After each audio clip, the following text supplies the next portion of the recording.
Hi guys, and welcome back to the channel. This is Bosaman on the tube, and I'm coming back to you with a new VFX tutorial that you can do on low-end PCs, right?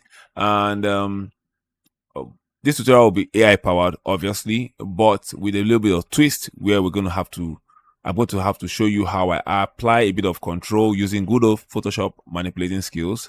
But we won't be using Photoshop. We'll be using something called Photopea. It's a photo editing platform online. So that's what I'll be putting in between just to make sure we give ourselves a little bit of control over the results we get from the AI platforms. So I'll be remaking one of the videos you see on the screen, and I'll be showing you the process of how I got it done. Let's go.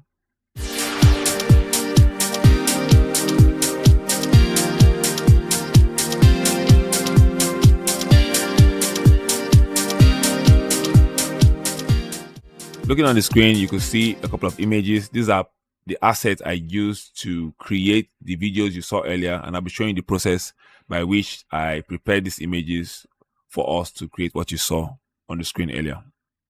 So first things first, I will show you how these images came to be. They are all AI generated, and the platform I use to create those images is called VEO2. VEO2 is owned by Google DeepMind, and it's a powerful platform, right? It has a video generation and image generative platform, right? But for some reason, the video generative platform is not available for me to use in my region, but I have access to the image FX, which is fine. So once you click on the try on video FX, it's going to take you to where you're going to log in for free. And once you click on that button and you log in, you're going to be greeted by this screen. And this screen is your video generative platform, which I don't have access to, like I said earlier. But if you click on the drop down by the side, top right, you will find a list of words, image effects, music effects. These are all different platforms. I haven't used all of them. I've only used the image effects. So once I click on image effects, it's going to take me to the image generating platform, right? So you can see I already have an image there. You just put your prompt in here and you get results. So the images you saw on my screen earlier, were created using this platform, right? Once our images are ready and you download them to your system, we're just clicking here and click on download. You can now take those images to another platform called Pixelcut, which is a background remover AI platform. Why we're doing that is that for the VFX we're trying to create, the images will be gotten with backgrounds. None of them are transparent backgrounds. So, for example, this creature was originally on this background. To get it alone would have taken me like a few minutes to cut it out on Photoshop. But if I drag this image to Pixelcut and drop it on the screen, the AI will quickly remove the background for me and give me a clean cutout image of my creature, right? That way I can have my creature to bring into another picture, any other background of my choice. And I can just simply download that, right? And even if you want to add shadows, you can quickly add a shadow. Just click on the shadow by the side here, and the AI platform would simulate light direction and give you a shadow under the creature, right? So if you want that, you can get that too. Just click on download, and we have that. That's how we get it on a transparent background. Once we have our creature on a transparent background, the next thing is to look at the crowd image that we have. So this crowd image that we have, we're trying to put the creature in the crowd behind, like in the middle of the crowd, right? But that means we have to find a way to cut this image and place the creature in between.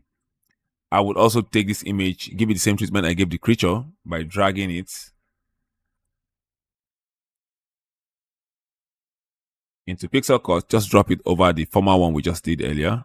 Click on replace and watch it do its thing. I need to quickly select some characters from the background and delete the rest.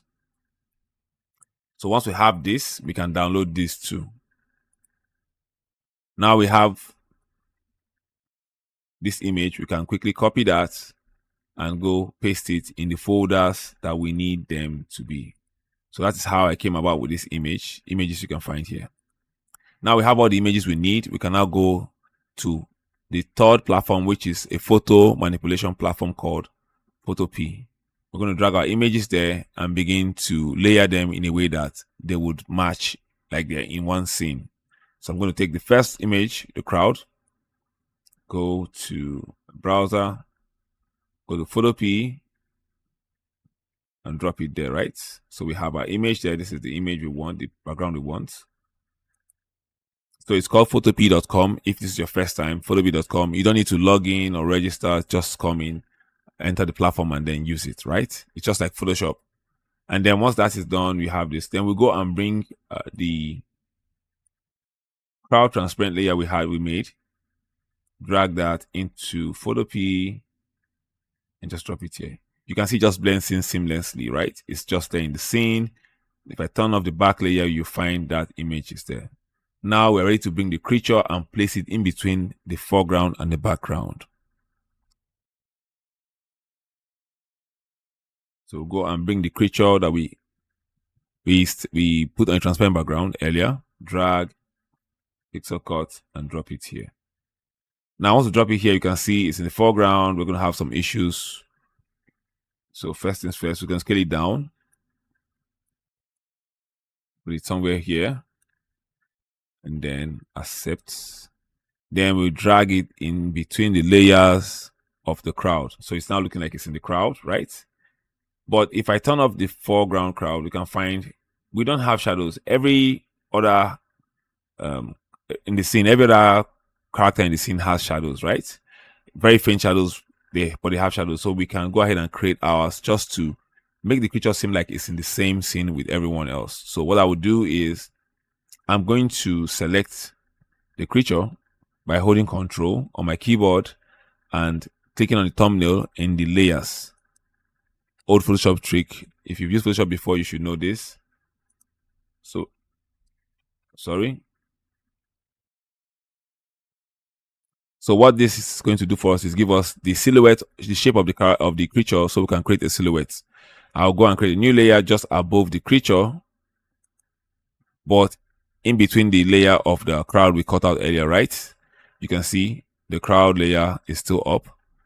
Let me even name it just for us to reduce confusion. So I'm going to name this crowd. So I'll call that layer crowd transparent layer, and then the other crowd layer, the main one, is just the crowd background. Crowd background. Now, once that is done, we can go back to the new layer we created for the creature. So I'm going to name this one for the creature layer will be creature. And then this new layer we created for the creature to capture the silhouette will be called creature shadow. Creature shadow. Now we have our layers named properly so that anyone who's seeing this will understand what's going on at least. We go to the paint bucket tool. Make sure your foreground color is black. And then we'll paint and make sure the creature shadow layer is selected. And then click on this to pour the black paint on the silhouette we selected. Now we can go and click on selection tool, click out. Now we have to place this black silhouette, turn it into the shadow of the creature. If you've used Photoshop in the past, this is something we've done. There are many tutorials on how to do this, but I'll just show you here. I'm going to go and click on go to edit. I'm going to come to something we know as free transform. Select that. Free transform will help you transform any shape into whatever you want, right? Like just kind of squash it, stretch it, resize. So what we need to do now is just click on the middle one up here and bring it down. But there's something we're seeing. There's an error. There's an issue where it scales uniformly. That's not what we want. We want it to just become flat, only scale down vertically, right? So I'm going to hold my shift on my keyboard and then it will scale down vertically. And I would scale it down till it looks like a shadow under the feet, right? And this is fine. I would just accept this. But remember that the layer in software like this, where it's layer based, the layer on top is always the one in front. So the shadow shouldn't be in front. It should be behind the creature, which is under the creature, right? Because if I move the shadow forward, you can see it starts to go above the creature's leg. We don't want that. So we're going to move the shadow under the creature shadow under the creature. Now the shadow looks like it's under the feet, right? And then looking at the other shadows in the scene, they are very faint. So I'm going to go to opacity and reduce the opacity to something low like this. And then apply a bit of blur. Go to filter, blur, and Gaussian blur. And then so it feels like something in the scene. And we can play with opacity to get something clearer if that's what you want. So now that we've done this, we can go and bring back the front layer with the creature, and then kind of like select the shadow and the creature shadow and the creature itself. Use the edit transform to try to place it, make it believable in the scene, like this at least. Yeah. So once we have this now in the scene, something like this is fine, and we can begin to just accept this. Now we can take this image to any video generative platform of your choice and try to prompt what you want out of this. So I'm going to save, export. PNG or JPEG is fine. I'll use PNG and I'll call it crowd run, and I will save. The image will download to our system, and then once that is done, we have our image in our system now with our creature.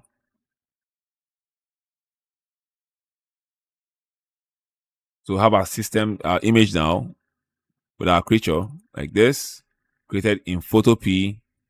Now we can take it to any video generative platform that you're familiar with. I'll be using Clink. So I'm going to go to Clink. And you can see the other ones I showed earlier. I've done other ones I've tried, like this one, same way I did. I just showed you, same principle, right? So like this one, and then you can see the shadows are alive because I created the shadows myself to match the shadow in the scene. So I'm going to just drag the new one we have into this place. So go ahead and get our image, drag it and drop it here, and watch it load. Once it has been loaded up, you can go ahead and just copy the prompt. I'm going to use the prompt I used earlier for crowd running from roaring beast attack. So click on this, copy the prompt, and I'll paste it here, which is already here. So just paste it. Or you can type whatever prompt you want, or any prompt that works for you. We're using a free Clink, so the coins are limited, and I get to spend 20 units on 5 seconds of animation. If I change the 5 seconds to 10 seconds, I get to spend 40. Mess this up. So let me just do 5 seconds to be safe and extend properly. So I would say get what you want, and if you like what you're seeing, you can extend it. So don't waste coins. So just click on 20, and hopefully it generates fast. So let's go up. Yeah, and it gives us 2 minutes to show us the result. If any questions, please comment and let me know. Let's talk about this. Is this something you would use for a short film? Is this something that you feel is not ready? I would like to hear your answers in the comments, and let's keep the conversation going. See you next time. I'll play the video at the end. You'll see the result at the end, the outro, and let me know what you think too about that. Thank you, and see you soon.